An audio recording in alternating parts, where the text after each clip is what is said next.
देंगे। तो मौसम खराब होने के कारण क्लास बहुत डिस्टर्ब रहेगा। तो हम लोग प्रीवियस लेक्चर में क्या देखा था बच्चा लोग? Chemical equilibrium. तो केमिकल इक्विलिब्रियम होता क्या है बच्चा लोग?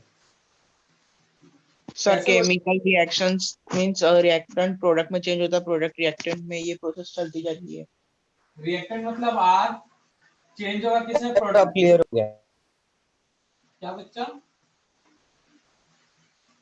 रिएक्टेंट आर चेंज होगा प्रोडक्ट पी में, ठीक है। वैसे प्रोडक्ट अगेन रिएक्टेंट में चेंज हुआ, तो इस टाइप के रिएक्शन को क्या बोलते हैं? रिवर्सिबल। कौन सा रिएक्शन बोलते हैं बच्चा? Reversible reaction. रिएक्टेंट प्रोडक्ट में चेंज हो रहा है, प्रोडक्ट रिएक्टेंट में चेंज हो रहा है, तो उस रिएक्शन को क्या बोलेंगे हम? Reversible reaction. अब क्या होगा, मान लेते हैं कुछ देर रिएक्शन हो रहा है, रिएक्टेंट 1 घंटा हो गया, 1 घंटे के बाद हम लोग देख रहे हैं रिएक्टेंट जो है आर और प्रोडक्ट जो पी है, ये 1 kg रह गया और ये 2 kg बन गया भाई। 2 घंटे के बाद आ रहे हैं, अब भी ये 1 kg है, ये 2 kg है। 3 घंटे के बाद आ रहे हैं, तब भी 1 kg है, ये 2 kg है। 1 साल के बाद आ रहे हैं, रिएक्शन देख रहे हैं 1 kg 2 kg। 1 जन्म के बाद आ रहे हैं, चलो 7 जन्म के बाद आ रहे हैं, तभी ये 1 kg है और ये 2 kg। मतलब ना रिएक्टेंट का अमाउंट में चेंज हो रहा है, ना ही प्रोडक्ट के अमाउंट में चेंज हो रहा है, तब इस कंडीशन को क्या बोला जाता है? तब इस कंडीशन क्या बोला जाता केमिकल है? इक्विलिब्रियम। रिएक्टेंट एंड प्रोडक्ट क्या हो जाए? कांस्टेंट हो जाए। बच्चा कांस्टेंट, तब इस टेस्ट को क्या बोला जाता है? इक्विलिब्रियम। यही बताया था। अब जो ये नहीं है कि रिएक्टेंट हमेशा कम हो, रिएक्टेंट ज्यादा भी हो सकता है भाई, बट होना क्या चाहिए? कांस्टेंट। या रिएक्टेंट और प्रोडक्ट इक्विलिब्रियम पे क्या हो सकते हैं? सेम। तीनों केस बन सकता है। और ये कब होता भी है? रिएक्शन रिवर्सिबल हो और ये कंटेनर ओपन हो या क्लोज हो। ओपन कंटेनर होगा या क्लोज कंटेनर होगा बच्चा? क्लोज। Closed container. क्लियर है सभी को? तब इसे हम कहते हैं इक्विलिब्रियम। क्या प्रॉपर्टीज था इक्विलिब्रियम का? It is always present in reversible chem. Sir catalyst का कुछ प्रभाव नहीं पड़ता इस पर। हाँ, पहला तो कर लेते हैं, ये रिएक्शन कौन से रिएक्शन में मिलता है? रिवर्सिबल में, ठीक है। सेकेंड कैसा होता है भाई? बच्चा याद होगा फिर, मतलब डायनेमिक नेचर का बताया था ना भाई, चल सर वो रहा इनकम्प्लीट रहती है, चल रहा है, बस चलते रहेगा, लेकिन कभी बंद नहीं नहीं होगा। हो। थर्ड ये होगा डायनेमिक नेचर, नेवर कंप्लीशन, कभी भी कंप्लीट नहीं होगा। फोर्थ क्या होगा बच्चों वालों? No, no effect of catalyst. No effect of catalyst observe. और सबसे ज्यादा इंपॉर्टेंट क्या भाई? रेट ऑफ फॉरवर्ड डायरेक्शन और बैकवर्ड डायरेक्शन दोनों क्या होते हैं? सेम। और कंसंट्रेशन ऑफ रिएक्टेंट, कंसंट्रेशन के लिए ब्रैकेट टर्म्स यूज होगा यहाँ पे, एंड कंसंट्रेशन ऑफ प्रोडक्ट दोनों क्या होंगे भाई? कांस्टेंट। दोनों क्या होंगे? कांस्टेंट। लेकिन ये दोनों इक्वल भी हो सकते हैं, कोई कम ज्यादा भी हो सकता है। तो प्रीवियस लेक्चर में इतने ही देखे थे, आज कंटिन्यू करते हैं जिराफ के बारे में इसके, ठीक है ना बच्चा लोग?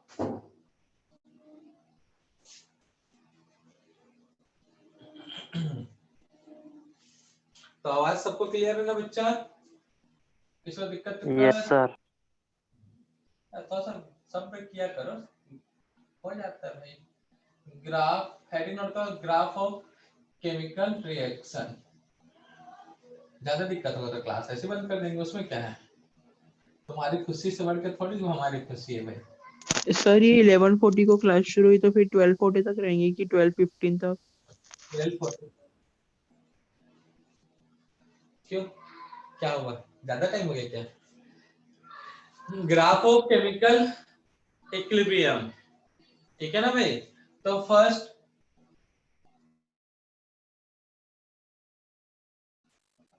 केस वन, फर्स्ट क्या है केस वन,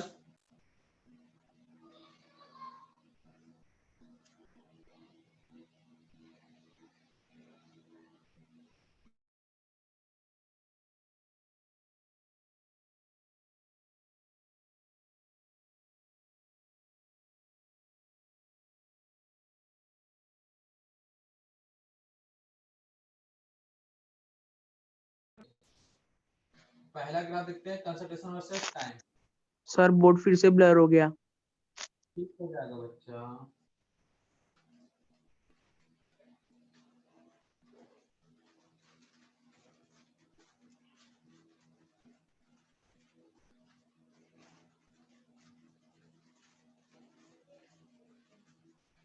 सर आप अटक गए। सर बोर्ड ब्लर हो गया। और सर एकदम ब्लर हो गया।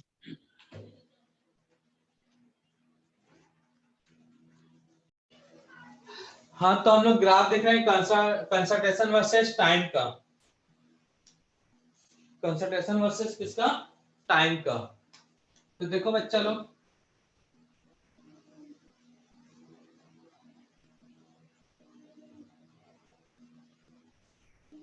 ये पैरेलल है ना, एक बार ऐसे फिर ऐसे। अच्छा, रिएक्शन में रिएक्टेंट का कंसंट्रेशन बढ़ता है या कि घटता है?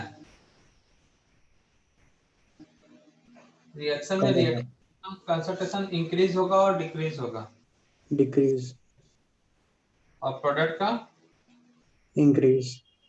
तो नीचे वाला लाइन रिएक्टेंट के लिए सुटेबल होगा या प्रोडक्ट के लिए सुटेबल होगा? ऊपर जाने पर कंसंट्रेशन बढ़ रहा है, नीचे वाला रिएक्टेंट के लिए, ऊपर वाला प्रोडक्ट के लिए। रिएक्टेंट क्योंकि ऊपर जाने पर बढ़ रहा है, और ऊपर में क्या होगा, सॉरी नीचे प्रोडक्ट जो ऊपर में बढ़ रहा है और ऊपर में क्या होगा, रिएक्टेंट। ऊपर में क्या लेंगे, रिएक्टेंट, तो नीचे आने पे क्या हो रहा है, डिक्रीज। सेम यहाँ पे भी सब में वही रहेगा। अगर कैपिटल ब्रैकेट इस टाइप का दिख रहा है तो ये कंसंट्रेशन को रिप्रेजेंट करता है, ठीक है ना। कंसंट्रेशन को हम लोग कैपिटल ब्रैकेट में रख के बताते हैं। रिप्रेजेंट करने का तरीका भाई क्या रखना, यहाँ पे भी ये रिएक्टेंट कंसंट्रेशन और नीचे वाला है प्रोडक्ट। तो अब ग्राफ को देखना है, और ठीक है ना, लॉजिकल है भाई, समझना है, रटने लायक इसमें कुछ नहीं है, सिर्फ और सिर्फ आपको समझना है। समझना है क्या है, एक देखो यहाँ पे एक पॉइंट देखो, एक पॉइंट के बाद कुछ अलग दिख रहा है यहाँ पे, ये मान लेते हैं पॉइंट टी है, ये पॉइंट क्या है, टी मतलब टाइम टी है। तो आफ्टर टी टाइम बोल सकते हो, क्या क्या दिख रहा है भाई, बता सकता है कोई मुझे? आफ्टर टी टाइम क्या दिख रहा है मुझे after T time? Concentration of reactant और प्रोडक्ट दोनों में क्या डिफरेंस दिख रहा है भाई? कंसंट्रेशन ऑफ रिएक्टेंट और प्रोडक्ट दोनों के बीच क्या रिलेशन है बताओ, कौन ज्यादा कौन कम है? टी टाइम है, इसके इधर देखो क्या है बताओ, दोनों में रिलेशन, रिएक्टेंट ज्यादा है अमाउंट या फिर प्रोडक्ट, किसका ज्यादा है बच्चा? Sir product. देखो यार, ये प्रोडक्ट प्रोडक्ट में है, प्रोडक्ट का है ये, तो प्रोडक्ट का ज्यादा होगा, और ये रिएक्टेंट का है, ये लाइन प्रोडक्ट का है और ये क्या है, रिएक्टेंट का। तो ऊपर जाने पे प्रोडक्ट बढ़ रहा है ना बच्चा, तो प्रोडक्ट का अमाउंट यहाँ पे क्या है, ज्यादा इस रिएक्शन में। लेकिन टी टाइम के बाद concentration of reactant, concentration of reactant and product are constant। दिख रहा है कि नहीं दिख रहा है, दोनों में कोई चेंज दिख रहा है क्या? पहले चल रहा ना भाई, कोई चेंज है, कोई चेंज है क्या बताओ, बोलो जल्दी। जितना अमाउंट यहाँ था इस पॉइंट पे भी इतना अमाउंट है, इस पॉइंट पे जितना अमाउंट है इस पॉइंट पे भी, और ये सभी पॉइंट पे अमाउंट जो है कंसंट्रेशन क्या है, सेम। मतलब concentration of reactant and product क्या है, कांस्टेंट। और जब भी ऐसा होता है तो रिएक्शन कहाँ होता है भाई, रिएक्शन प्रेजेंट एट इक्विलिब्रियम, ये बताया था ना, इक्विलिब्रियम पे रिएक्शन प्रेजेंट एट इक्विलिब्रियम, क्योंकि इक्विलिब्रियम पे क्या होता है बच्चा, अमाउंट ऑफ रिएक्टेंट, मतलब concentration of reactant and product are constant. समझ में आया कैसे पहचानना रिएक्शन इक्विलिब्रियम में है। तो इसी तरह से 3 ग्राफ बने हुए हैं। पहला सभी ग्राफ में देखो एक पॉइंट इमेजिनरी पॉइंट बना लो खुद से, उस पॉइंट के इसका नाम दे दो टी। टी के बाद देखो आफ्टर टी पॉइंट क्या क्या ऑब्जर्वेशन तुमको दिख रहा है, आफ्टर टी पॉइंट या फिर टाइम क्या क्या ऑब्जर्वेशन आपने देखा, उस ऑब्जर्वेशन से आपने क्या कंक्लूजन निकाला, और उस कंक्लूजन से कैसे पता चला कि रिएक्शन इक्विलिब्रियम पे है या नहीं है। करो सॉल्व जल्दी, सब में करना है क्या भाई, और जिस कोई आंसर बताएगा नहीं, सबको सॉल्व करना है जब पूछा जाएगा तब। तो सब में आपको रिएक्टेंट और प्रोडक्ट का रिलेशन बताना है, कंसंट्रेशन का, किसका कम है किसका ज्यादा है, या कौन कब इक्वल है।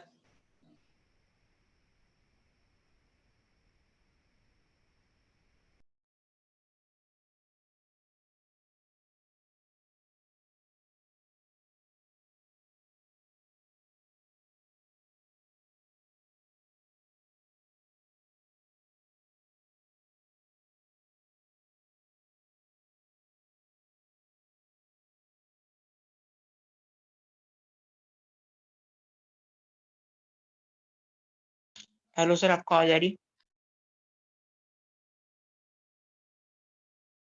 सर आपकी आवाज ही नहीं आ रही। सर आपकी आवाज नहीं आ रही है। चलो बनाओ, नहीं आ रहा होगा, किसी का नेटवर्क इशू हो रहा होगा।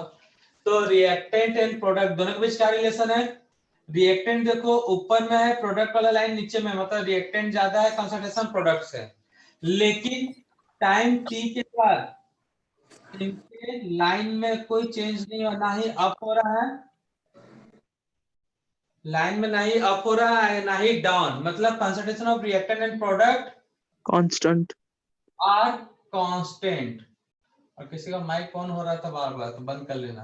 Concentration of reactant and product are constant, और जब भी ये कंडीशन मिल गया, कौन सा कंडीशन बच्चा, concentration of reactant and concentration of product are constant, मतलब रिएक्शन क्या होगा, डेट मींस रिएक्शन प्रेजेंट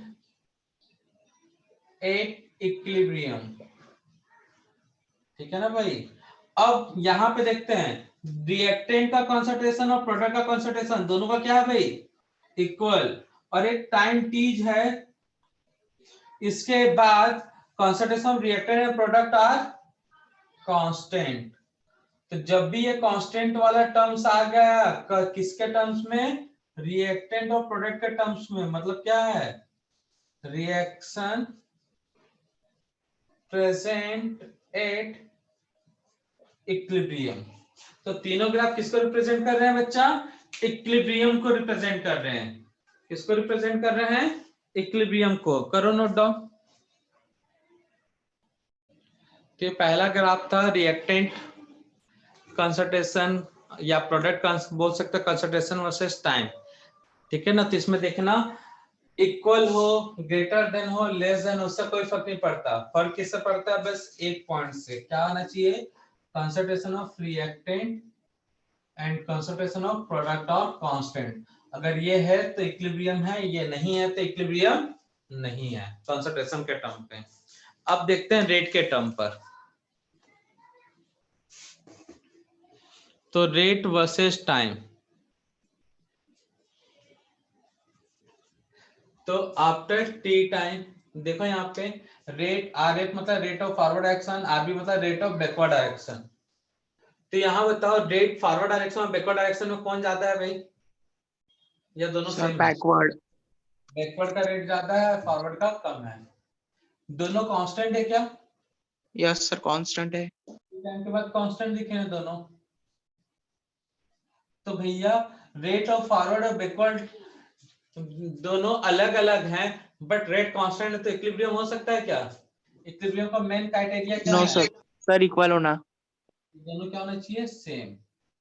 ठीक है ना भाई? तो इसलिए reaction is not present at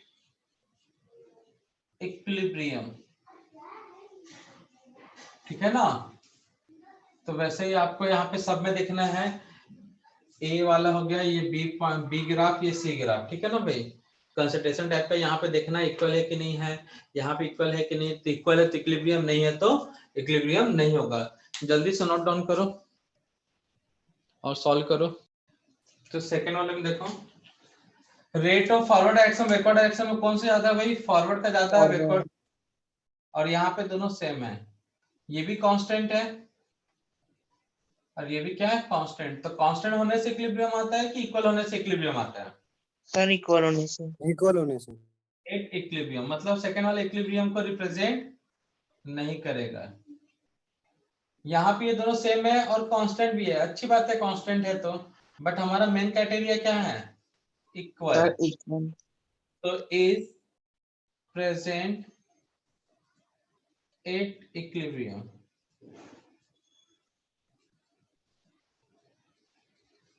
तो ग्राफ समझ में आया? Yes sir.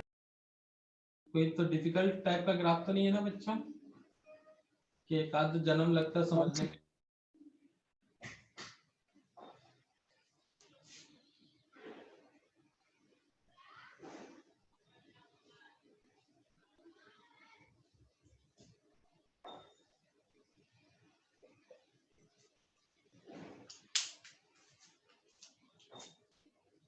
नोट कर लिए सब कोई?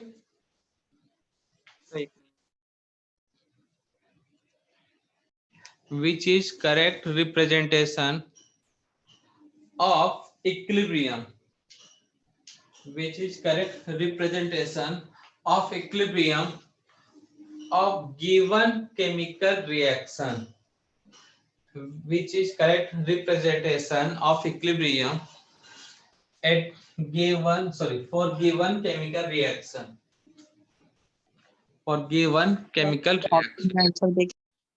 आंसर सी होगा, ठीक है ना? सही है सर। हाँ। अच्छा ये बी क्यों नहीं सही है बता सकते हो? ए क्यों नहीं सही है? सर क्योंकि पीसीएल कांस्टेंट नहीं है ज्यादा जा रहा है, उसमें बी ए और बी में। कांस्टेंट नहीं है। Very good. अच्छा। देखो यहाँ पे सब कांस्टेंट है बच्चा, ठीक है ना? एक टाइम के बाद सब कांस्टेंट है। PCl5 यहाँ पे भैया, एक मिनट रुको, तो सी आंसर बोल रहे हो? सब ये आएगा। सी गलत है भाई, हमने PCl5 उधर थोड़े रखा है। क्यों गलत है सी? क्योंकि PCl5 रिएक्टेंट है, तो रिएक्शन में रिएक्टेंट बढ़ता है या घटता है? घटता है। यहाँ पे तो बढ़ रहा है ना। सर बट प्रोडक्ट के कंपैरिजन में वो कम ही रहेगा ना।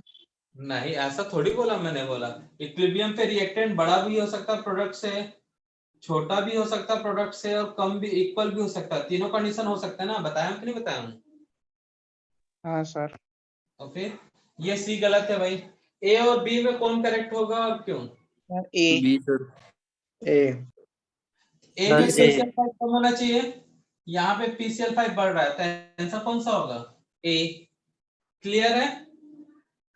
यस सर क्लियर है। PCl5 और कम होना चाहिए, PCl3 और Cl2 बढ़ना चाहिए, तो आंसर यहाँ पे ए होगा। ठीक है ना? हाँ उल्टा रिएक्शन होता जस्ट, तो आंसर सी होता। ठीक है, आंसर क्या होगा बच्चा? ए।